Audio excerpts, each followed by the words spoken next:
Hey there, this is Rich with the Kansas Flying Disc Association, and we are up for our next episode of 3 Questions With. And this week, or this episode, we have with us the multiple world champion from San Diego, California, Mr. Dave Murphy.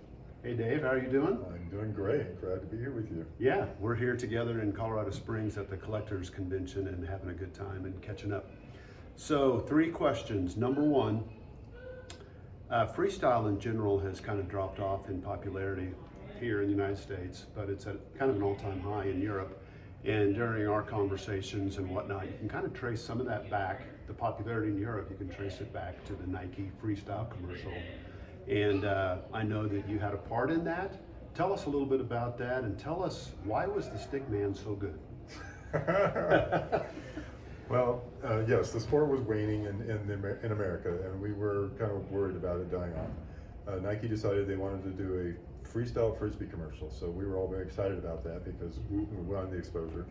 So Nike reached out to American players, and Dave Lewis got picked as one, and then they asked for another one, so Dave Lewis was nice enough to send my video along.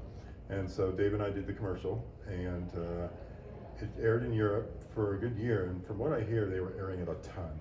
And so Frisbee took off. Tommy and Sune did the Nike tour, and Frisbee just took off like crazy in Europe, which is just phenomenal. Yeah, and it's been cool to watch now.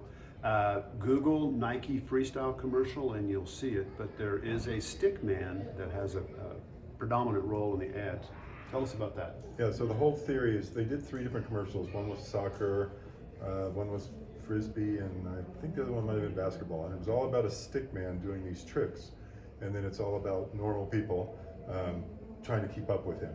So for the stickman, I was actually the stickman. They actually dressed me up in a full black outfit, blacked out my hands. I had a black hood on and everything. And I did all these tricks, and then they computer generated me in later. So I'm in the commercial as me, and I'm also stickman.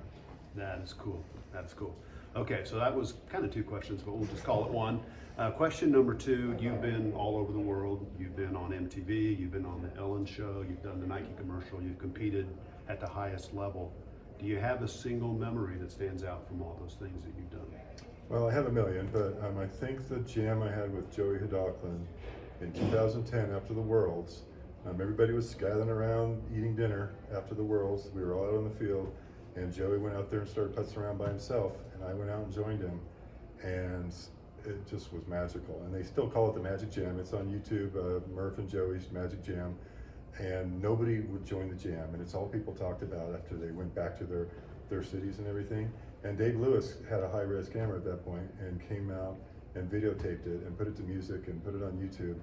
And Joey and I had not played together a whole lot over the years, but that jam was just crazy good. That is cool. I'll have to check it out. And sometimes there's like a magic that's going on in a jam session. You don't want to mess that up. So it's pretty cool that you were able to play it out, just the 2 of you like yeah, that. and so people commented that they're like that Nobody wanted to try to join. Okay, 3rd question and the last one. Your house is on fire. Your family, your wife, your 2 dogs, everybody's safe. You've gotten everything out that you need to get out except your Frisbees. You can go in safely and get one more thing.